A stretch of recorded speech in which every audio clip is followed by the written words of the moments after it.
એ પણ આપણી હારે રહે. એટલે કહેવાનો અર્થ એ છે કે જે ટીંબે ઊને તમે બેઠા છે, વીરા ગામના ટીંબે ઊન તમે બેઠા, અહીંયા બનેલી વર્ષો પહેલા બનેલી ઘટના એના ઉપર થોડો પ્રકાશ પાડું તો એ વખત જૂના જમાનાની વાત હતી. આજ પણ આ ગામડાઓ જોઈ તાવા લાગે એ વખત કેવો હોય છે ને. એ વખતે એક અડીખમ આયર પોતાની જમીનને ખેડી ધરતીના કાળજાની માથે હળ આંકી જમીનમાં વાવી અને પોતાના પરસેવાનું પોતે ખાય, ઠાકરનું ભજન કરે, જોગમાયાનું ભજન કરે, જગદંબાના માં હરસિદ્ધિના જેને કહેવાય ધૂપેલિયા હાંજાવાર ફેરવતો હોય છે એ અડીખમ આયર. અને પોતાનો આનંદ પોતાની રીતે જીવે, મોજ મજા ભજન. અને પોતાની વાડીએ હાથીડા જોડેલા છે અને બરાબર એમના ઘરેથી આયરાણી છે, એની પવિત્ર આયરાણી એમનું ઓઢણું ઓઢેલી એવી જોગમાયા જેવી આયરાણી ભાત લઈને આવે. પણ એની હાલમાં ચાલવામાં આજ કઈક જુદો વાળો દેખાતો હતો. એટલે આમ છેટેથી આયરાણી હાલે આવે ત્યાં કીધું કે આયરાણી આજ કેમ આમ હાલમાં ફેર લાગે છે, આજ ઉતાવળી કેમ હાલે છે? એટલે કીધું કે ગજબ થઈ ગયો આપણા ગામમાં આજે. એટલે કીધું શું એવો ગજબ થઈ ગયો?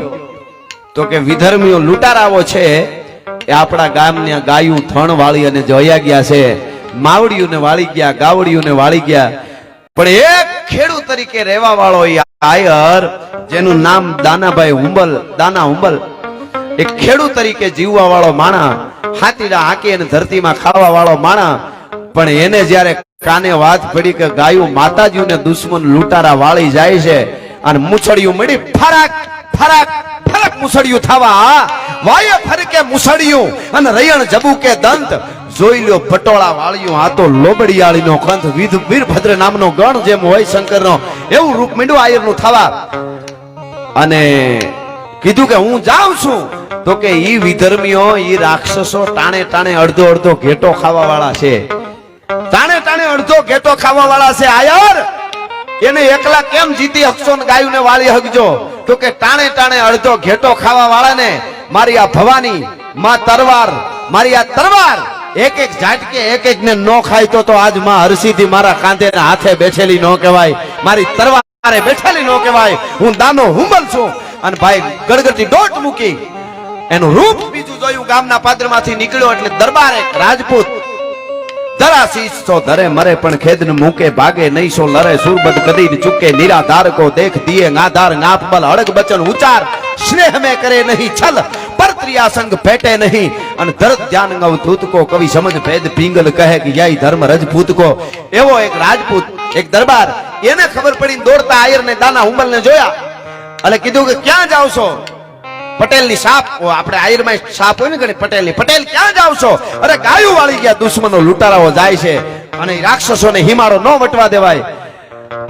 અને ઈ વખતે કીધું કે આયર નો દીકરો જો ગાયું માતાજી માટે હાથમાં તરવાર લઈ લડવા જતો હોય તો હું પણ ક્ષત્રિય નો દીકરો મારાથી કેમ બેહાય? અને એને ગડગતી દોટ મૂકી તરવાર ખેંચી અને બે જણા કહેવાય છે કે વીરાથી આગળ સીમાડે ગાયુંનું ધણ વાળી અને લઈ જતા લૂંટારોને આંબી ગયા. પડકારો કર્યો એટલે ઓલાએ કીધું પાછા વળી જાઓ, ઘેરે બાયું રાહ જો હે, તમે બે જણા અમે આટલા. અને ત્યારે કીધું તું કે તમે ગમે એટલા હો પણ આ તરવારને ઝાટકેથી માવડીઓને પાછી નોવાળી તો વીરાની ધરતીનું પાણી લાજે, ભલા માણસ આ ધરતીનો ટીંબો લાજે. અને હાવજ બે લાગણા હોય એમ ખાબકા. ત્યારે કહેવાય છે રાજપૂત જે દરબાર હતા એનું તો ઇતિહાસમાં નામ છે, પાળીઓ જે છે નામ નથી મળ્યું. પણ દાના હુંબલ અને ઓલો રાજપૂત દરબાર એ બે લડતા હતા ત્યારે ડગલા કેવા માંડ્યા છે, અમારી ભાષામાં કેવું હોય તો પંજા નાખતો ગાવીયો સિંહ લાલા મતો કાળ જાળ ચાટાળો હાલીયો તેતો ડુગરા ધણ હાથિયા ડુગરા ઢૂંઢ હાલીયા પથીરે માથે લાગીયા કેતારા કેતા કરે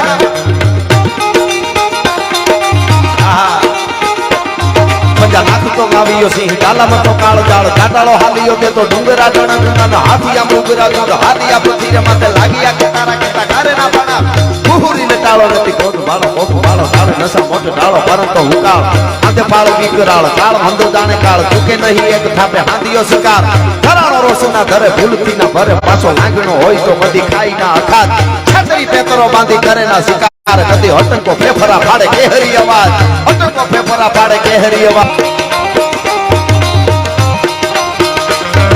અને બે કહેવાય છે કે દાના બાપા હુંબલ અને ગ્રાહ્યો રાજપૂત બે લડ્યા અને લડતા લડતા લડતા બે જણા ઓલા એટલું મોટું ટોળું હતું એના ઉપર ભારી પડ્યા, કેટલાના ભોડા રેડવી નાખ્યા, કેટલાને ઘાયલ કર્યા. ઓલાને ખબર પડી આ તો બેય શંકરના ગણ જેવા લાગે છે, કાળની દાઢ જેવા લાગે છે. આ આયર અને આ દરબાર ભાગો ભાગો, ગાયું નથી વાળવી. એ ગાયુંના ધણને પાછું વાળ્યું અને પોતાને થોડા થોડી ઈજાઓ થઈ, ઘાયલ થયા, પણ એમાં બહુ ફેર ન પડ્યો. એ પાછા જ્યારે વળ્યા ને ત્યારે ગાયુંના ધણને વાળી અને પછી યુદ્ધના મેદાનમાં લડવાથી આમ પુરાતન એટલું બધું ચડી ગયું. એટલે એક ઝાડવાને છાંયા બે બેઠા, સુરવીરતાની વાતું મીંડાણી બે ભાઈબંધોને. અને થયું કે આજ આપણે માતાજીને બચાવી લીધી, એનો પોરહ છે. એ પોરહમાં બે સૂંગી હળગાવી અને સૂંગી પીતાતા ઝાડવે બેઠા બેઠા. પણ લૂંટારાઓ જે હતા એ બહુ કવાજી હોય, એનું એક ટોળું ગાયુંને હાકીને જાતું હોય તો બીજા આડાવાળા ટોળે ટોળે ટોળે હતાયેલા હોય. એ હતાયેલા જે લૂંટારા બેઠા હતા એમણે બંદૂકના ભડાકા કરી અને બેયને ગોળીએ દગો કરીને ગોળીએ દીધા. દાના બાપા ઉંબલ અને એ દરબાર બેય ગાયું માતાજીને વાળી લીધા. પછી દગાથી બેયના જીવ બે ગુમાવ્યા, શહીદ થયા. પણ આજ પણ હિમાળે મને મામા કહેતા હતા, સરપંચ સાહેબ મહેશ મામા, એના બેયના પાળિયા ઉભા છે. યુવાનો, કોઈ દી તમને માતાજી હારા જ વિચારો આપે, પણ થોડું ઘણું આડાવળો વિચાર જો ન કરવાનો આવે ને તેથી આ પૂરાપુરાઓને પાળિયાઓને યાદ કરજો કે જે સનાતન માટે પાળિયા ગામના પાદરમાં ઉભા એને ન લજવવા જોઈએ. ક્યારેક ક્યારેક એને દીવો કરીને પૂછજો, બાપ હે દાદાઓ, તમે અમારા પાદરને હિમાળે ગામમાં બેઠા છો ને, એનાથી અમારી સંસ્કૃતિ અમારો સનાતન ધર્મ ઉજળો છે. ઈ પરંપરા અને એ પરંપરા જળવા માટે આવા બલિદાનો દીધા છે અને મારે તમારે કાયમ યાદ રાખવા જોઈએ. ઈ દાના બાપા ઉંબલના અને ઈ દરબારના પાળિયાને પાસે જઈ અને કોઈ કવિ પ્રશ્ન કરે તો શું કહેતો હોય? મને ગમતું ગીત, તો આજ પૂછું તોને પાળિયા રે તારા દલડા કેરી જુબા.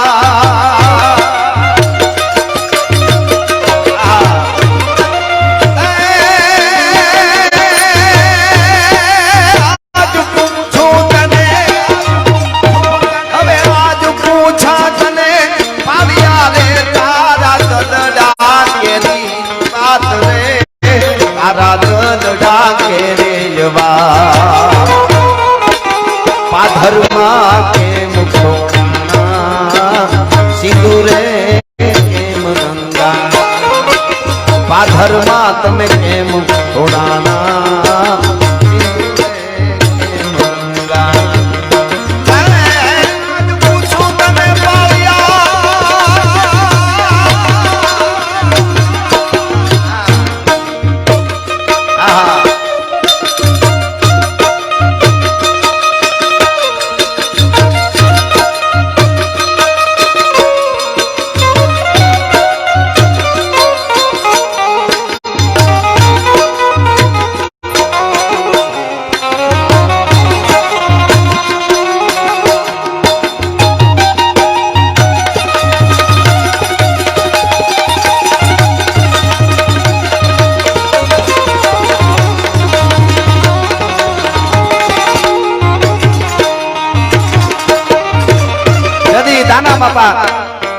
દાના આપા હુંબલ એમ કહે છે અને ઓલા દરબાર એમ કહે છે. હા હા, ફરમાઈશ બહુ સરસ આવે છે બધી. મને વિષયાંતર ન થાય એ રીતે ધીરે ધીરે લેતો રહીશ. કદાચ થાય તો પણ કાંઈક આ રાઉન્ડમાં, કાંઈક બીજા રાઉન્ડમાં, કાંઈક બીજા પ્રોગ્રામમાં બધા ઇતિહાસ એક રીતે ન આવે, પણ ફરમાઈશ બે છે બહુ સારી.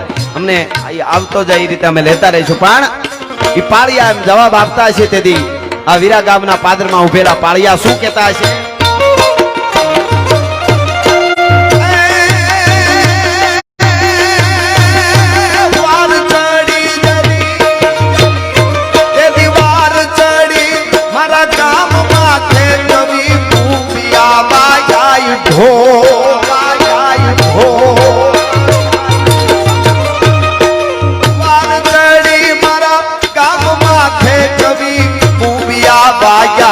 ઢોલ કવિ રાજકુપિયા વાગ્યા ઢોલ, અવની મોર હાવતા થયા તેથી અમે આઈ થોડાણા.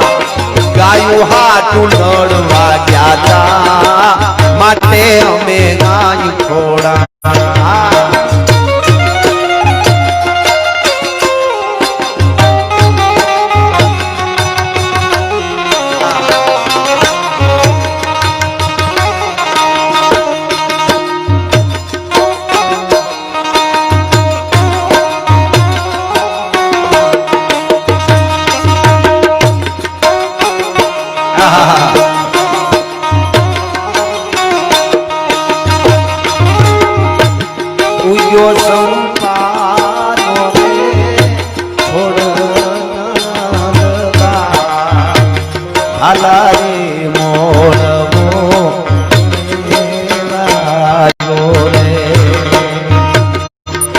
કર્યો સંપાનો રે ઓળ નણંદબા આલારી મોળવો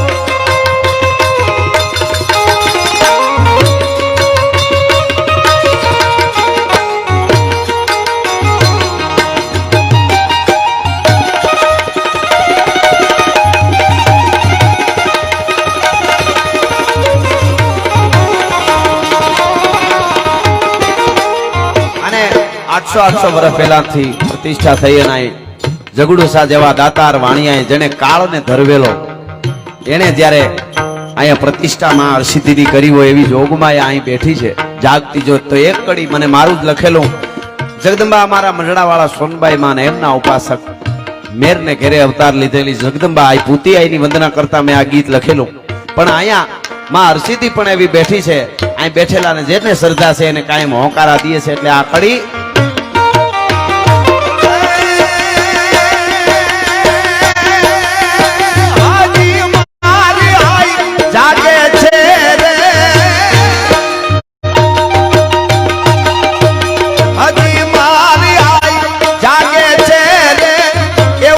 ભણકાર વાગે છે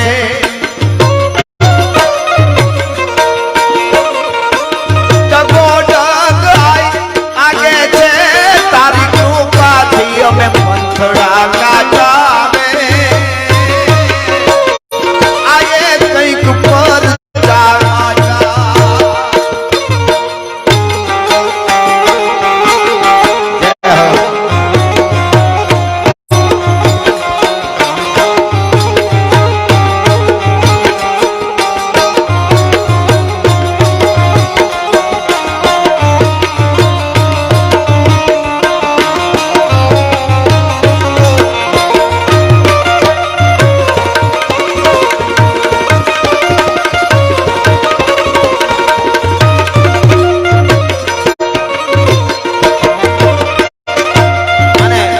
સરસ મજાનું ગીત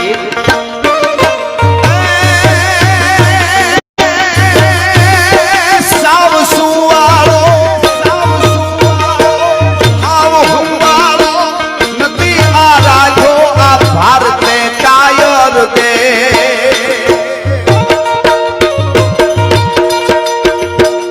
એક ધારી તરસૂળ ધારી મારો ચક્ર ધારી વાસુદેવ હિંગાણા ધૂપ દીધા છે ગીતાજી ના પાઠ પીધા છે હિંગાણા ધૂપ દીધા છે ગીતાજી ના પાઠ પીધા છે